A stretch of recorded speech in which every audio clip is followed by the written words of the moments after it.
Friends, welcome to my YouTube channel HKGN car electrician garage. చూడండి friends, Scorpio బండి start కావడం లేదు. మనం బ్రేక్ డౌన్కి వచ్చినాం. చూడండి, మీటర్ ఇగ్నిషన్ ఆన్ చేస్తే చెక్ ఇంజిన్ లైట్ అనేది రావడం లేదు మీటర్లో. చూడండి ఫ్రెండ్స్, స్టార్ట్ చేస్తే క్రాంక్ అవుతూ ఉంది కానీ స్టార్ట్ కావడం లేదు. చూడండి ఫ్రెండ్స్, స్టార్ట్ అయితే కాలేదు. మనం స్కాన్ చేసినాం. స్కాన్ చేస్తే ఈసీఓ రిలేటెడ్ ఫాల్ట్స్ అనేది చూపిస్తున్నాయి. ఎందుకంటే ఈసీఎం ఆన్ అయితేనే మనకి ఫిల్ పంప్ ఇంజెక్టర్స్కి అన్నిటికీ సప్లై పోతుంది. చూడండి ఫ్రెండ్స్, ఇప్పుడు మనం ఫీజులన్నీ చెక్ చేస్తున్నాం. ఈడ ఒక ఫీజ్ క్యారీ వస్తుంది. ఈ ఫీజ్ బాక్స్ అన్నీ బాగానే ఉన్నాయి ఫీజు. చూడండి, అండ్ లోపల ఇన్సైడ్ ఒకటి ఈసీఎం పక్కన ఒక మినీ ఫీజ్ బాక్స్ వస్తుంది. ఆ ఫీజ్ బాక్స్ కూడా మనం ఇప్పుడు చెక్ చేస్తున్నాం.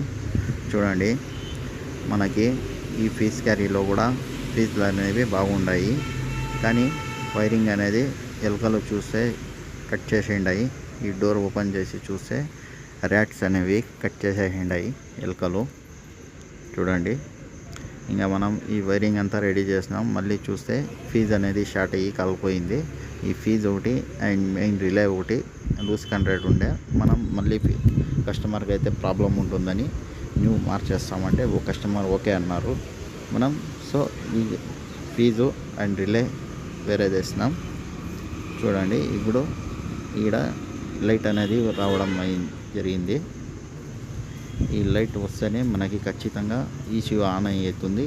అన్నిటికీ సప్లై పోయి వెహికల్ అనేది స్టార్ట్ అవుతుంది. చూడండి, ఇప్పుడు స్టార్ట్ చేసినాం బండి. ఆర్పిఎం కూడా చూడండి 112లో పోతూ ఉంది. చూడండి ఫ్రెండ్స్, ఫుల్గా రేస్ చేస్తే కూడా 5 దాకా పోతూ ఉంది ఆర్పిఎం. సో మన వర్క్ పోతే సక్సెస్ అయ్యింది. బండి అయితే స్టార్ట్ అయ్యింది. చూడండి, మీ బండిలో ఏమన్నా ప్రాబ్లం ఉంటే మా వర్క్షాప్ హెచ్కేజిఎన్ కార్ ఎలక్ట్రీషియన్ గ్యారేజ్కి విజిట్ చేయండి.